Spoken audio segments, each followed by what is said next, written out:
নমস্কাৰ, Dipjyoti god farm চেনেলটিলে সকলোকে পুনৰ এবাৰ আকৌ স্বাগতম জনাইছোঁ।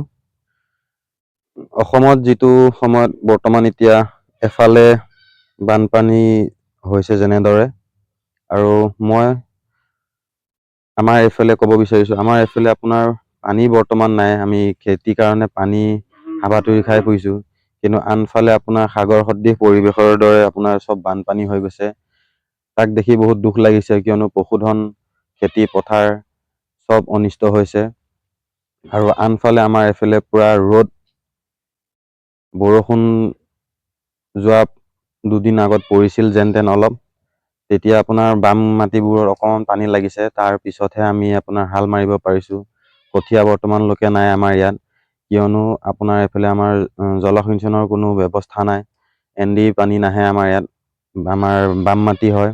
সেইকাৰণে আমাৰ ইয়াত কঠীয়া পেলোৱা দেৰি হৈ গ'ল, আৰু বানপীড়িতসকলক চৰকাৰে অতি সোনকালে কিছু সাহাৰ্য দিব লাগে। আৰু যিসকল মোবাইলত দেখা পাইছোঁ, যি বহুত লোক মৰিছে। আজি বাতৰিত দেখা পাই আছোঁ, আপোনাৰ 15জন 20জন এনেদৰে মৰা মানুহৰ খবৰ পাই আছোঁ। আৰু যিখিনি উদ্ধাৰ কৰিব পাৰিছে, অতি সোনকালে উদ্ধাৰ কৰিলে আমি ভাল পাওঁ, কিয়নো আমাৰ এইফালে পানী নাই। কিন্তু পৰিস্থিতিটো বুজি পাইছোঁ কেনেদৰে হৈছে আৰু কি হৈ আছে। বহুত দুখ লগা বিষয় এইটো এটা।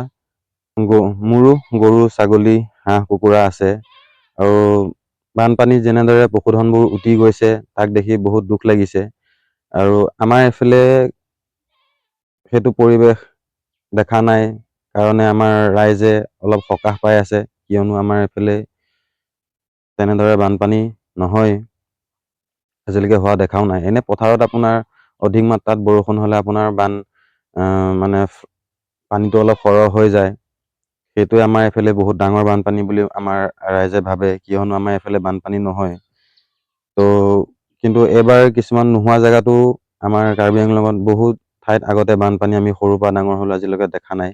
কিন্তু বৰ্তমান সময়ত সেইবোৰ জেগাতো আপোনাৰ এইবছৰ কিছু কিছু জেগাত কাৰ্বি আংলঙতো বহুত বানপানী হৈছে, নোহোৱা নহয়। কিন্তু আমি যোনটো জেগাত আছোঁ, আমাৰ এইটো জেগাত আজিলৈকে পানী হোৱা দেখা পোৱা যোৱা নাই। আৰু আমাৰ পশুধনবোৰ এতিয়া বৰ্তমান হাল মাৰি দিয়াৰ পিছত আমি নিজৰ ঘৰৰ বাৰীতে এৰাল দিবলগীয়া হৈ আছে। নহ'লে আপোনাৰ কোনোবা চাইডে ডাল পাত কাটি দিবলগীয়া হৈ আছে। আৰু মোৰ ছাগলীবোৰ যোৱা পৰহিলৈকে আপোনাৰ এৰিয়ে দি থৈছিলোঁ। আৰু ঘপকমতে আপোনাৰ বান্ধোনত পৰাৰ লগে লগে সিহঁতৰ খাব, মানে যোনটো সিহঁতে খাদ্য খায় ঘূৰি পকি, সেইটো আপোনাৰ ঘপকমতে বন্ধ হৈ যোৱাৰ কাৰণে সিহঁতে অলপ অশান্তি হৈছে। আৰু সিহঁতক মই এবেলা এতিয়া বৰ্তমান এৰাল দিওঁ, 3টামান বজালৈকে এৰাল দিওঁ, আৰু আপোনাৰ অলপ সময় 4:30 5টাত মই বান্ধি দিওঁ। আৰু সেই আপোনাৰ 3টা 3:30 এনেকুৱা সময়ত মই এৰি দিওঁ। এতিয়া মই তাকে আপোনাৰ ছাগলীকেইটাক এৰি দিবলৈ লৈছোঁ। বহুত চিঞৰ বাখৰ কৰি আছে ছাগলীকেইটা, কিয়নো ঘপকমতে বান্ধোনত পৰি গ'ল যিহেতুকে। উপায় নাই, বৰষুণ আহিছে। এই বৰষুণতে হাল কোৰ মাৰি নল'লে, আমাৰ শস্যকেইডাল ৰুই নল'লে খাবলৈ নাথাকিব। সেইকাৰণে মই এতিয়া ছাগলীকেইটা এৰিব ওলাইছোঁ। আহকচোন।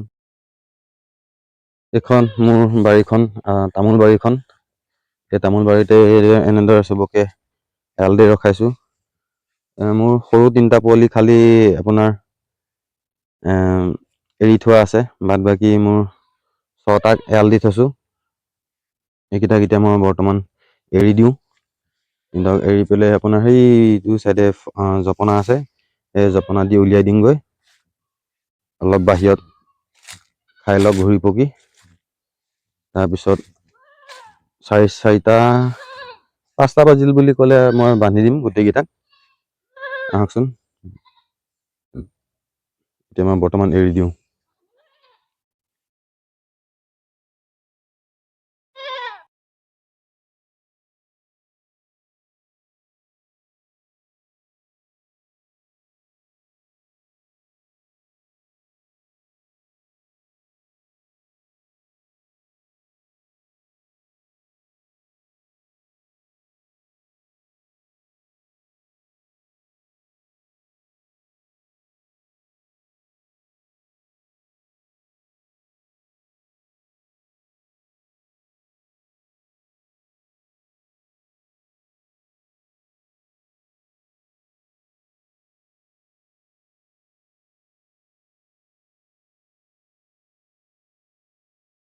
বাৰীত মানে মই নেপিয়াৰ ঘাঁহ লগাই থৈছোঁ, সেইকাৰণে বাৰীখনত এৰি দিয়া নাই, নহ'লে ঘাঁহবোৰ সিহঁতে খাই পেলাব। সেইকাৰণে মই বাৰীখনতো এৰি দিওঁ বুলি ক'লে পাৰোঁ, কিন্তু সেইকাৰণে এৰি দিয়া নাই, আপোনাৰ ঘাঁহবোৰ লগাই থৈছোঁ।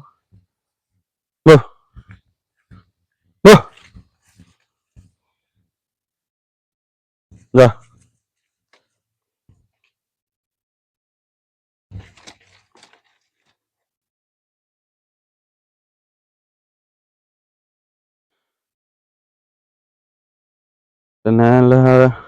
তেনেহ'লে আজিলৈ ধন্যবাদ, নমস্কাৰ। সকলো বানপীড়িতসকলক যিমান পাৰে সহায় কৰিব, ধন্যবাদ।